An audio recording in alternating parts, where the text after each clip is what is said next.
Les amis, bonjour. J'espère vraiment que vous portez très bien. Bienvenue sur la chaîne, le podcast. Cette vidéo est la première de cette chaîne. J'espère vraiment qu'elle va vous plaire parce que abonnez-vous, c'est très important. Il y aura d'autres vidéos qui vont venir sur la chaîne abordant différentes légendes de la musique africaine, de la musique occidentale, l'histoire de grandes stars de la musique qui vont sortir sur la chaîne. On verra peut-être une ou deux vidéos chaque semaine qui vont sortir. Abonnez-vous pour nous soutenir. J'espère vraiment qu'elle va vous plaire. Aujourd'hui, nous allons aborder l'histoire d'une grande légende, celle de Youssou N'Dour. Sans tarder, générique.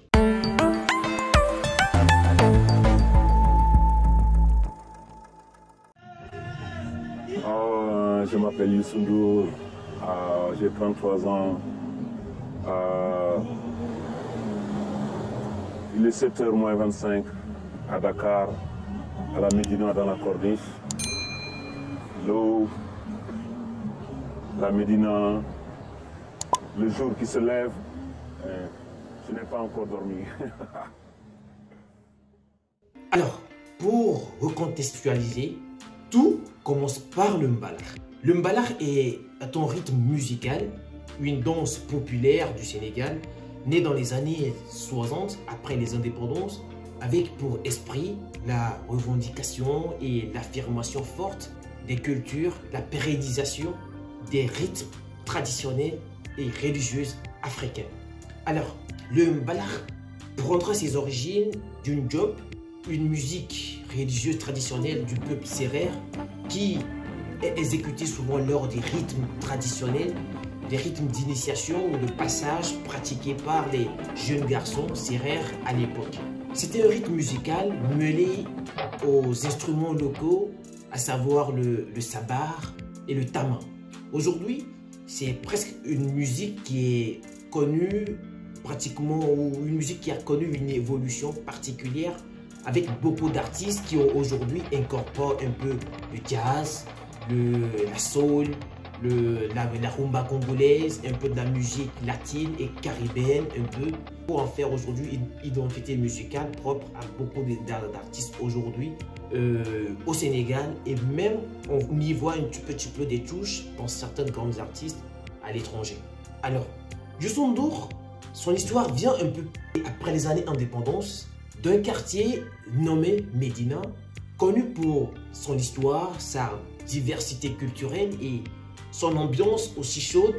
C'est un quartier qui a vu naître et grandir des légendes musicales sénégalaises et africaines. Le roi du Mbalax, l'un des grands descendants gros griots africains, l'histoire de Youssou Madjiguène N'Dour.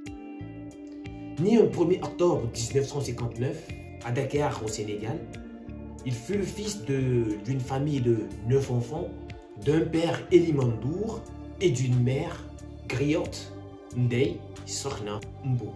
Très tôt, il décide d'arrêter les études et de faire une carrière dans la musique, chose qui n'était pas vraiment appréciée par ses parents, qui désirent le voir réussir dans le monde professionnel avec un travail issu d'un diplôme de grosses universités ou faire des carrières politiques.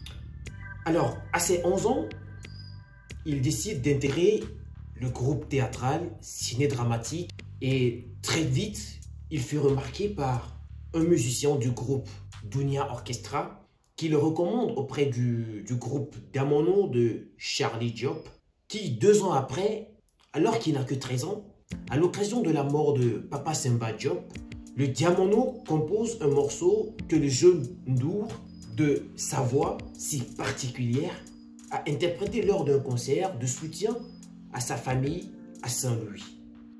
Ce qui fut un véritable succès.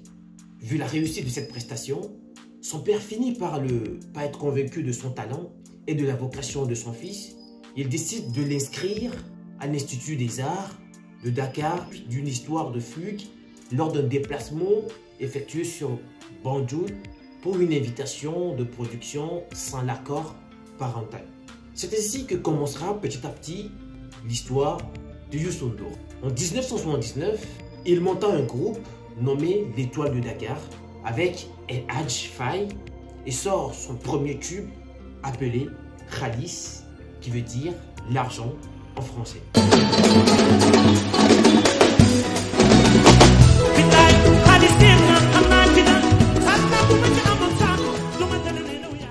Mais une chose entraînant l'autre, sur des malentendus, Youssou N'Dour décidera de quitter le groupe après presque 3 ans pour reformer un autre groupe nommé le Super Étoile, qui sera constitué de Hassan Thiam, Ousseynou Ndiaye, dit Ouzan, Alasek, Jimmy Mbaye qui joue plus à la guitare solo, Pape Omar Ngom qui est à la guitare rythmique, Kabou Gueye, et bref.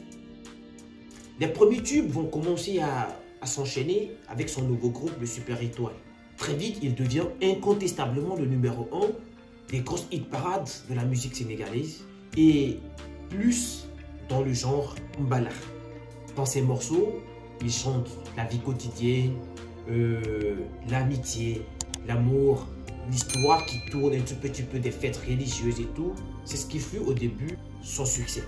Mais sa grande réussite concrètement viendra un tout petit peu d'une nouvelle danse qui fera fureur dans la capitale et dans les clubs sénégalais, le tout sur un rythme de musique un peu traditionnel et moderne un tout petit peu sous le nom de ventilateur. Alors, quelques tubes vont s'enchaîner comme le Walla Wallo, Dakaro ou Indépendance seront à la base de son premier succès sur le plan national.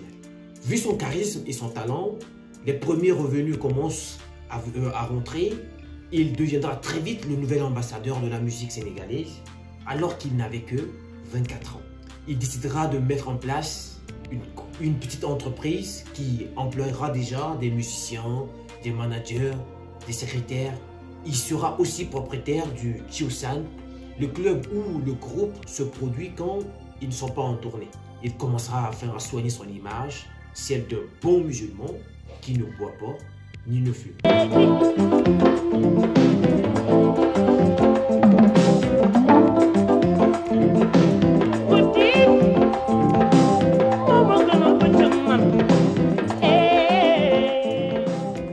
L'année 1984 sera le début d'une grande concrétisation où il fera la rencontre de Peter Gabriel, qui l'embauche d'ailleurs pour faire sa première tournée, la première partie de sa tournée américaine, avec 2 dates mémorables au Madison Square Garden de New York dans les années 1987.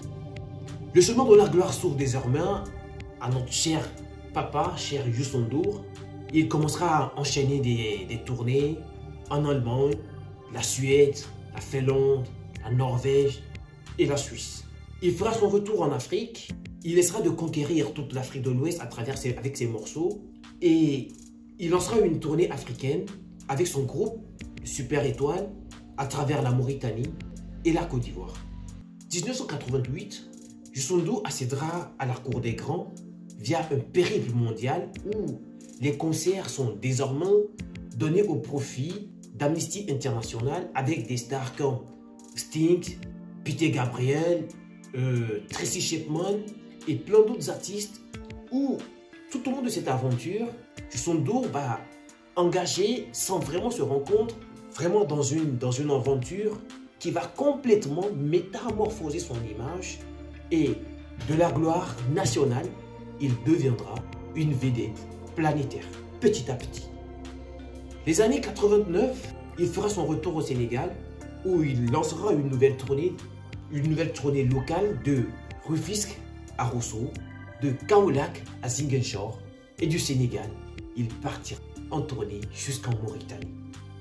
Il décidera de sortir son premier album, des Lions, qui était signé chez Virgin, où un premier disque connaîtra un investissement financier aussi important au niveau de la production, avec un style musical basé toujours sur le mbala, mais avec des touches désormais basées sur des instruments occidentaux, où il invite Peter Gabriel dans le projet sur le morceau Chicken the Tree.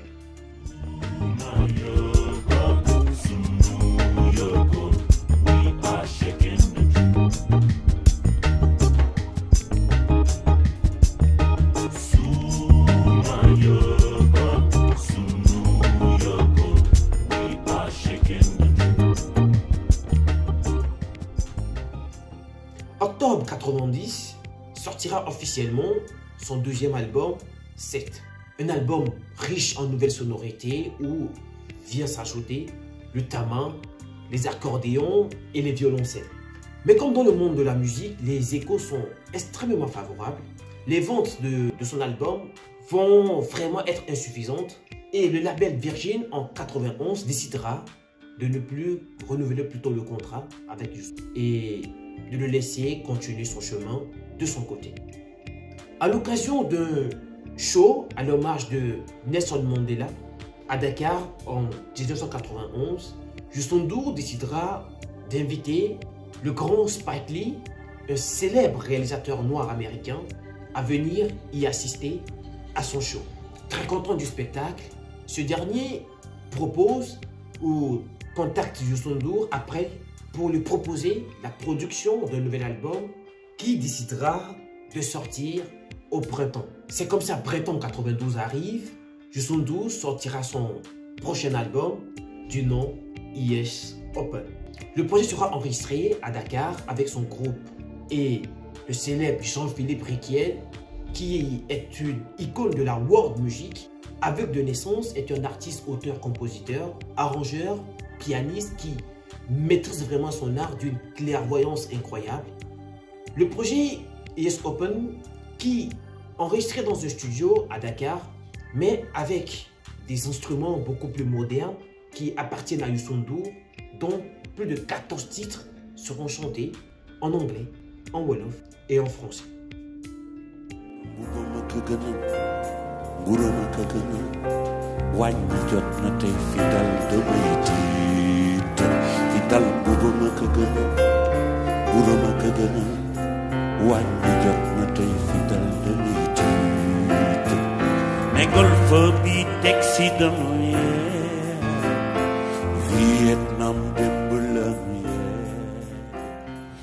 À la suite de la sortie de ce projet, il organisera un concert créatif centré sur l'identité africaine à l'Opéra de Paris avec des guests comme Angélique Kidjo, Aïcha Koné, Djanka Diabaté, bref. On est toujours dans les années 92 où il décrochera son premier prix du Festival de Québec et le prix de l'excellence du Japon. 93 arrive. Voulant conquérir un public beaucoup plus occidental, il composa un morceau anglo-saxon titré 7 Seconds. Un titre qui mêle les voix de la chanteuse suédoise Néné Cherry et de l'artiste sénégalais en mélangeant le wolof, un peu de français et d'anglais, qui fera de ce morceau un tube qui connaîtra un véritable succès commercial, vendu à plus de 1,5 million d'exemplaires à travers le monde et lui place dans la variété internationale. Vu l'ampleur qu'a connu le tube 7 Seconds, il sort un nouvel album nommé Womat, qui signifie le guide, qui va vite le placer sur les charts européennes et preuve que la star sénégalaise Youssou N'Dour a enfin conquis les marchés extra-africains. Le 20 septembre de la même année, il décrochera avec Papa Wemba le prix du meilleur artiste africain, des premiers trophées de la musique africaine organisés en Afrique du Sud. Il décrochera un deuxième disque d'or en 1996, toujours, suite à la sortie d'un nouvel tube, Amen Roux, avec le grand artiste italien Massimo Di Cataldo. Un an après, Papa Wemba et Youssou N'Dour s'associent pour le compte du Comité international de la Croix-Rouge avec d'autres artistes, musiciens africains pour une chanson titrée Sohwai, composée par Wally Badarou et qui appelle à la réconciliation de toute l'Afrique.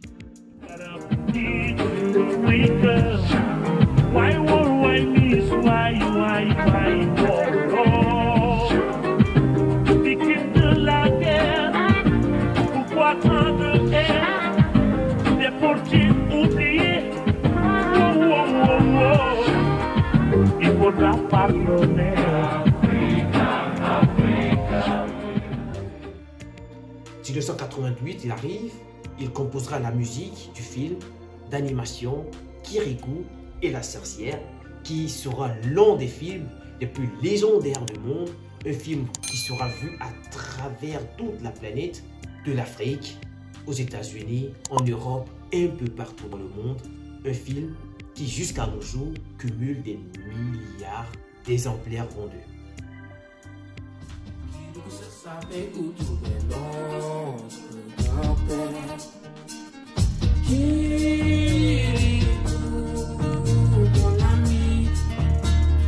Nous allons donner la vie. Kirikou n'est pas grand, mais il est voyant. Kirikou est petit, mais c'est mon ami. Kirikou n'est pas grand, mais il est voyant. Les récompenses s'enchaînent et un événement incontestable qui réunit des millions à travers le monde vient encore propulser le prince du Mbalar en avant. Et cet événement, c'est la Coupe du Monde 1998 de football en France, qui, l'hymne de cette grande compétition, sera confié à la production de Youssou N'Dour et Axel Red, avec comme titre La Cour des Grands, ce qui fut un véritable succès.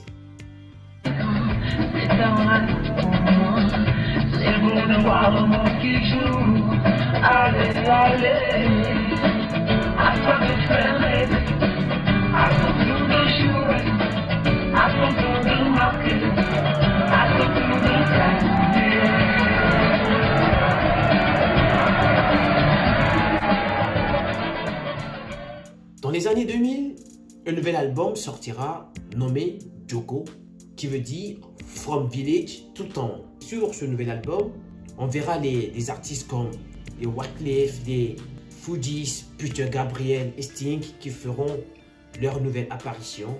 Un album qui connaîtra un certain succès, mais qui très vite, en octobre 2002, sera suivi d'un nouvel album nommé Nothing is Vain, qui rend hommage à la star sénégalaise et à sa langue natale, le Wolof. On verra aussi des sonorités de la kora, du balafon et autres. Sur ce projet, c'est le titre So Many Men qui fera plus sensation. C'est un feat avec Pascal Obispo, qui est d'ailleurs le compositeur de deux autres titres sur cet album, Africa Dream Again et Joker. Fin 2023, voire 2004, un nouveau projet connaîtra le jour du nom Egypt, qui sera composé des morceaux acoustiques et un peu mystiques dédiés aux racines africaines, à la spiritualité, héritée un peu de la religion ou centralisée sur l'enseignement des grands chers marabouts du Sénégal. Plus de 400 000 exemplaires seront vendus sur le marché international jusqu'au 13 février 2005 où Youssou N'Dour remportera une grande distinction, un Grammy Award pour cet album et consacré meilleur album de world music contemporaine de l'année. 2006 arrive et sortira un documentaire intitulé Retour à Gorée, qu'il présentera en ouverture au Festival du Jazz de Montreux où en fond de scène, il présentera des séquences du documentaire entre les États-Unis et le Sénégal avec un répertoire très jazz accompagné de Monsef Genou au piano, Idriss Mohamed à la batterie, Grégoire Maret à l'harmonica, James Kamak à la contrebasse. Le film sera récompensé par plusieurs prix prestigieux où, jusqu'en 2007, il jouera aussi le rôle d'un ancien esclave d'origine nigériane devenu poète et écrivain dans le film A Amazing Grace. En plus, avec d'autres artistes engagés, où il participera à la réalisation de Make Some Noises, qui est une des reprises du célèbre album Imagine de John Lennon.